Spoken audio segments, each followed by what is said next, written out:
Hi friends, வணக்கம். Welcome to Jobscompass channel. இன்றைக்கி நம்ம என்ன ஜாப் பற்றி பார்க்க போகிறோம் அப்படின்னு பார்த்தீங்கன்னா, ministry of defence headquarter Dakshin Bharat ஏரியாவில் வந்து பார்த்திங்கன்னா, இது ஒரு ஐலாண்ட் கிரவுண்டில் சென்னை 6,09,000 வந்து பார்த்திங்கன்னா ஒரு அஃபிஷியல் நோட்டிஃபிகேஷன் போட்டிருக்காங்க. ஓகேங்களா?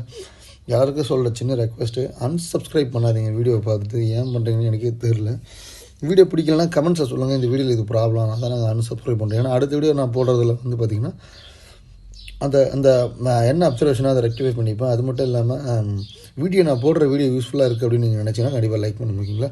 இன்றைக்கி என்ன ஜாப் பற்றி பார்க்க போகிறோம் அப்படின்னு பார்த்தீங்கன்னா, மினிஸ்டர் ஆஃப் டிஃபென்ஸில், அதாவது மத்திய அரசாங்க வேலை, சென்னையில் தான் அது வேலை. ஓகேங்களா? மொத்தம் 4 போஸ்ட் இருக்குது. எல்டிசி, குக்கு, மெசேஞ்சரு, கார்டினர். எல்டிசி அப்படின்னு பார்த்தீங்கன்னா லோயர் கிளர்க் டிவிஷனு. இதுக்கு சேலரி வந்து பார்த்திங்கன்னா 19,900 ஸ்டார்ட் ஆகும் பேமெண்ட் 2ல். எல்லாத்துக்குமே குக்குக்கு வந்து 19,900, மெசேஞ்சர் வந்து பார்த்திங்கன்னா 18,000, கார்டன் வந்து பார்த்திங்கன்னா கார்டனர் அதுக்கு வந்து பார்த்திங்கன்னா 18,000 கொடுத்துருக்காங்க. நம்பர் ஆஃப் வேகன்சி வந்து எல்டிசிக்கு 1, குக்கு 2, எம்டிஎஸ் வந்து பார்த்திங்கன்னா 7, எம்டிஎஸ் கார்டனருக்கு வந்து 2. மேக்ஸிமம் பார்த்திங்கன்னா எல்லாமே அன்ரிசர்வ்டில் இருக்குது. மெசேஞ்சருக்கு மட்டும் பார்த்திங்கன்னா எஸ்சிக்கு 1, ஓபிசிக்கு 1, ஓபிசிக்கு 4, எக்கனாமிக்கல் வீக்கர் செக்ஷனுக்கு வந்து 1, அன்ரிசர்வ்டுக்கு வந்து 1, மொத்தம் 7 வேகன்சி இருக்குதுன்னு சொல்லியிருக்காங்க. ரிட்டன் எக்ஸாம் நடக்கும், ஸ்கில் டெஸ்ட்டு, டைப்பிங் டெஸ்ட் நடக்கும். அதாவது எல்டிசிக்கு சொல்கிறேன் நான். இது வந்து தமிழ்நாட்டில் தான் நடக்கும் அப்படின்னு சொல்லியிருக்காங்க, அதாவது சென்னையில். ஏஜ் வந்து பார்த்திங்கன்னா உங்களுக்கு அன்ரிசர்வ்டாக இருந்தால் 18லேருந்து 35, எஸ்சி இருந்தால் 18லேருந்து 30, ஓபிசி இருந்தால் 18லேருந்து 28. இந்த மாதிரி நிறையா நீங்கள் எந்த கேட்டகிரின்னு பாருங்கள். பை சான்ஸ் நீங்கள் கேட்டகிரியில் இருக்கீங்க, எக்கனாமிக்கல் வீக்கர் செக்ஷன் இருக்கீங்கன்னா உங்களுக்கு சின்ன கண்டிஷன்ஸ்லாம் கொடுத்துருக்காங்க. அதுக்குள்ளே இருந்தீங்கன்னா கண்டிப்பாக நீங்கள் எலிஜிபிள் ஆவீங்க.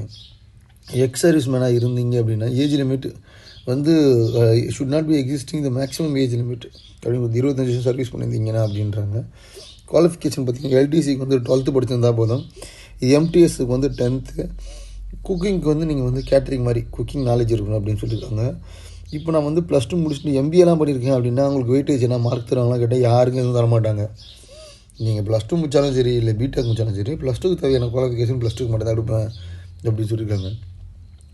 Written exam வந்து will be conducted filling this post as it involves the induction of group C post. Physical fitness இதில் டெஸ்ட்டெல்லாம் இருக்குது அப்படின்னு சொல்லியிருக்காங்க. Only physical fit candidate apply to medical fitness to. நீங்கள் ஃபிசிக்கல் ஃபிட் ஆகிட்டதுக்கப்புறம் தான் medical ஃபிட்னஸ்க்கு கூப்பிடுவேன் சொல்லியிருக்காங்க. எல்டிசிக்கு வந்து பார்த்திங்கன்னா டைப்பிங் டெஸ்ட் இருக்குது. இங்கிலீஷில் 35 வேர்டு பிரிண்ட்டு, இந்தியா இருந்தால் நீங்கள் 30 வேர்டு பிரிண்ட் கம்ப்யூட்டர் அடிக்கிற மாதிரி இருக்கும். ஓகேங்களா? Only candidate can apply for 1 post. இப்போ நீங்கள் ஒரு ஆள்னா ஒரு போஸ்ட்டுக்கு தான் அப்ளை பண்ண முடியும், எல்லா போஸ்ட்டுக்கும் அப்ளை பண்ண முடியும். ஏன்னா மொத்தமாக எக்ஸாம் பார்த்தீங்கன்னா ஒரே நாளில் கூட நடக்க வாய்ப்பு இருக்குது, அதனால் கூட அப்படி சொல்லலாம். ST candidate who apply general vacancy are not eligible for the age relaxations. இப்போது நீங்கள் வந்து எஸ்சி, பட் நான் வந்து ஜென்ரல் அப்ளை பண்ணிட்டேன் அன்ரிசர்வ்டில் அப்படின்னா உங்களுக்கு ஜென்ரலில் என்ன நடக்குமோ அதுதான் கொடுப்பாங்க. ரிலாக்ஸேஷன்லாம் கேட்டால் கொடுக்க மாட்டாங்க. Method of selection for the post of MTS and cook. Written exam இருக்கும், 4 paper. General intelligence, reasoning, English, numerical, general awareness நடக்கும். ஸ்கில் டெஸ்ட் வந்து பார்த்திங்கன்னா உங்களுக்கு நீங்கள் ரிட்டனில் பாஸ் பண்ணதுக்கப்புறம் தான் ஸ்கில் டெஸ்ட், இதுலேருந்து ஷார்ட் லிஸ்ட் எடுத்து டைப்பிங் டெஸ்ட்லாம் முடிச்சிட்டதுக்கப்புறம் தான் அவங்களுக்கு வந்து கால் லெட்டர் அனுப்புவாங்க ஸ்கில் டெஸ்ட்டு. ஓகேங்களா? அதுலேருந்து ஷார்ட் லிஸ்ட் எடுக்கிறோம் அப்படின்றனால. Written test held with heavy questions for level of class 10th 12th ITI. அதாவது இந்த ரிட்டன் எக்ஸாம் இருக்குது பார்த்திங்கன்னா, அது 10th 12th ஐடிஐ டிபெண்ட் பண்ணி தான் எடுப்பேன் அப்படின்னு சொல்லியிருக்காங்க. Method of selection for the post of head constable, LDC. Tier 1 written exam already நான் சொல்லிட்டேன். டயர் 2 வந்து பார்த்திங்கன்னா உங்களுக்கு மேத்தமெட்டிக்ஸ் எபிலிட்டி ஒரு 30 கொஸ்டின், ரீசனிங் நடக்கும். செக்ஷன் 2 1 ஹவர் நடக்கும் இங்கிலீஷு. செக்ஷன் 3ல் வந்து பார்த்திங்கன்னா உங்களுக்கு கம்ப்யூட்டர் நாலேஜ் டயர் 2 சீசன் 2 நடக்கும். அப்புறம் டைப்பிங் டெஸ்ட்டு. உங்களுக்கு வந்து அப்பாயின்மெண்ட் இனிஷியலாக பார்த்திங்கன்னா டெம்பரரி தான் பண்ணுவாங்க. ப்ரொவிஷனரி இந்த பீரியட் முடிஞ்சதுக்கப்புறம் உங்களை பர்மனெண்ட் பண்ணுவேன் அப்படின்னு சொல்லியிருக்காங்க.